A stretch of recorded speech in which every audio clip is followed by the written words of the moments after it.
about chicken, right? I'm talking about chickens, but actually I've worked on lots of organisms, all the way down to sponges, trying to understand immunity. You heard Hannah Siddle a couple of days ago asking questions. She brought the Tasmanian devil system to our lab. We have an ongoing research program on passerine taps and tapicin with both of the organizers of this symposium. And we've got projects on class 1 in bats and rabbits. So it's not just chickens, but if you could give us the next slide, please, Helena.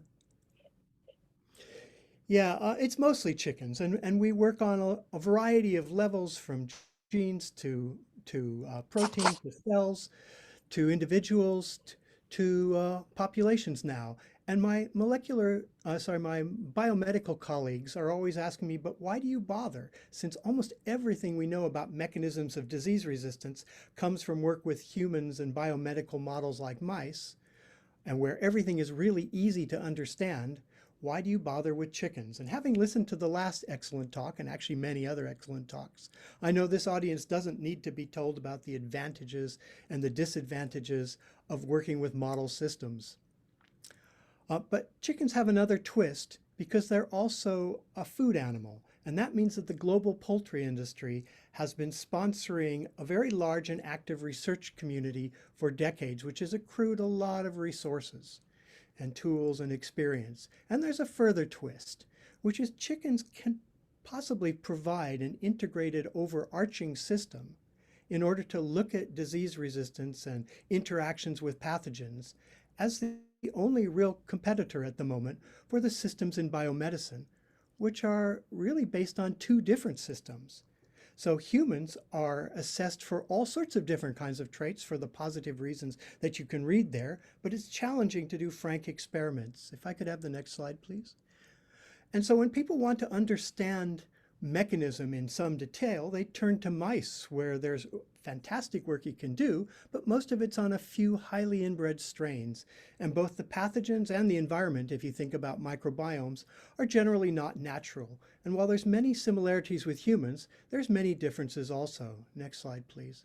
So what I'd like to say is that chickens have the potential to provide a system which has the best aspects of both humans and mice. For instance, it's really easy to move from the field to the lab and back again. And I've been pounding this drum for a couple of years, and the latest is this paper in molecular immunology that's cited at the bottom. Next slide, please. So we work on a variety of immune loci, but mostly we focus on the chicken MHC. And as you've heard, the MHC of typical mammals is large and complex with a lot of recombination and hundreds of genes. But the really iconic genes that give the region its name are the classical class 1 and class 2 genes that are highly polymorphic. And we think that the polymorphism is mostly driven by a molecular arms race with pathogens. So in humans, there's more than 10,000 alleles of classical class 1 and class 2 molecules, but interestingly, there's only weak genetic associations with resistance to infectious disease.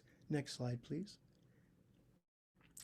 But that's not true for chickens. The poultry scientists were falling all over many strong associations of a B blood group with resistance to economically important diseases decades ago. And it was eventually shown that within this B blood group was a small region, which we call the BFBL region, which gives the results of resistance. And when this region was then sequenced years later, next slide, please, it was found to have the components of the MHC, the really essential ones, but many of the genes that we're used to from the mammalian MHC were elsewhere in the genome or were deleted. So there's many things we can say about this, the organization, the coevolution, and so on. But for today, the important thing is that there's two class 1 genes, Bf1 and Bf2 in red, and two class 2b genes, BLB1 and BLB2 in blue. Next slide, please. And for each of these, there's only one that's expressed at a high level. The Bf2 gene is the dominantly expressed class 1 gene, which is the primary CTL ligand, whereas Bf1 is poorly expressed, and in some haplotypes not at all, and seems to be primarily an NK ligand. For reasons that we're still struggling with, the BLB2 gene is a dominantly expressed class 2 gene widely. Next slide, please. Among the economically important diseases, is the one that's caused by an oncogenic herpes virus called Marek's disease virus. And it's been known for decades that there's a hierarchy from the most resistant B21 to the most susceptible B19 against this Marek's disease. And embarrassingly many years ago, I stumbled on the fact that the cell surface expression level of the class 1 correlated with this resistance and susceptibility. And we've spent years now trying to understand that. And while there's a whole suite of properties, we think among the most important is the peptide repertoire, the number of different peptides that a particular allele can bind. And so it ranges from the resistant B21, which is poorly expressed, which binds an outrageous variety of peptides in its promiscuous binding site, to the really susceptible B19 with high expression and a really demanding peptide binding site, so it's quite fastidious. Next slide, please. And it's not just Marek's disease. I could show you a number of different experiments that are done in the lab, but this is my favorite. It's a field experiment from Thailand where a bunch of scientists went to an avian influenza epidemic and sequenced the class 1 genes of the victims and the survivors. And you can see in green here on their table the B21 homozygotes and heterozygotes, and 160 out of 162 survived, the promiscuous ones. And on the next slide, you can see the B4 homozygotes and heterozygotes in red, which is a classic fastidious molecule, and there you can see only 1 out of 105 survive. So that led us to the model that's on the next slide, in which we believe that the human MHC and other typical mammals have this multi-gene family of MHC molecules, and if one molecule doesn't find a peptide, another one does, so every haplotype confers more or less protection to most pathogens. And so that means it reads out as not much difference between haplotypes, so the disease associations are weak. In contrast, on the next slide, you see what we thought when we had just fastidious class 1 motifs where we understood them some well, and the class 1 molecules either found a protective peptide or didn't find a protective peptide, and that reads out as strong genetic associations. Now we know about these promiscuous class 1 molecules on the next slide. And these are like wrapping up a whole multi-gene family in one molecule. And so the haplotype confers more or less protection against most pathogens. Now, as you heard from Onar yesterday, very nicely, we then looked at class 1, and what we found was there's a similar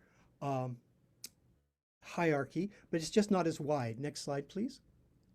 And in humans, the molecules that protect against rapidly evolving RNA viruses like HIV, are all fastidious. And they do this by binding special peptides, which the virus can evade, but then it finds itself unable to replicate. And so since they use special peptides, we call them specialists. For the promiscuous molecules in chickens, since they react with so many different pathogens in a general way, we called them generalists. And we should say that we know very little about what the fastidious class 1s do in chickens. Next slide, please. So the question is, starting from my beginning slides about trying to compare humans and chickens. So humans have really polymorphic MHC molecules, which are quite diverse. It's the same thing true for chickens. So on the next slide, I spent a long time writing grants trying to get people to pay for us to type chickens, and really I got stuck with that, and it was David Richardson who pulled us into this by introducing us to RSCA, with which he and we typed the red junglefowl of Tom Pizzari in Oxford. And then we started looking at experimental lines and commercial birds and realized that if we were going to do a lot of birds, we needed to set up something that was more high throughput. Next slide, please. And so we did what some people would call amplicon sequencing. And so we start with genomic DNA. Next slide. Next slide. And we amplify exon 2 through the intron to exon 3 for both the class 2b genes and separately for the class 1 genes. And then, next slide, these primers are barcoded on both ends. And so we have an identification which we usually use by the plate. And then we take the individual wells from each plate and pool them. And on the next slide, we ligate them to bar-coded Illumina adapters. So with this double barcoding, we can look at about 1,200 chickens at a time conveniently for MySeq. Next slide, please. And so I should say that chickens, almost all the work done by chickens is on a few standard haplotypes. We've used 7 of them. There's about 15 in total. And we've also trawled through the literature to find all the other alleles, and that's published in this paper by Hasnea Frosch at the bottom of the slide. But now we've used this PCR NGS to do 21 runs with nearly 20,000 birds typed from commercial companies, fancy breeds, and African chickens. And while we're still in the middle of the analysis for runs 18, 19, and 20, we now have 250 haplotypes and about 500 alleles. So it seems likely that as a system, chickens will be as polymorphic and diverse as outbred humans. Next slide, please. So these 2 loci act differently. The Bf1 and Bf2 are 2 separate clades, and in fact, most of the Bf1s are really similar in their binding, and we think that they're really quite promiscuous, whereas the class 2b genes are kind of interdigitated, and we're being forced to do a lot of long-distance PCR in order to show which sequence comes from which locus. Next slide, please.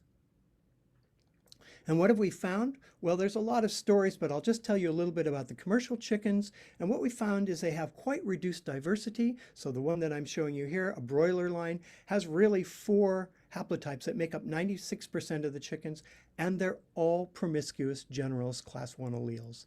And so we think that the breeders have enriched for these disease-protecting haplotypes in order to protect their chicken flocks. By contrast, if we look at the fancy birds or the African chickens on the next slide, you'll see that there's tons of different haplotypes, and many of them have what we can see as at least low expressing alleles, which we think are probably fastidious specialists. Next slide, please. So there's much more to say about this, but I've gone over time already, so it just remains for me to thank many people, particularly Dr. Clive Tergascus and now Dr. Becky Martin, who have led much of this PCR NGS work, our many collaborators who have provided samples, a lot of whom are not on here because they're anonymous donors from commercial work. And then I didn't talk about the peptide motifs that we've been looking at, which were done by Nicola Turnet. Thanks so much.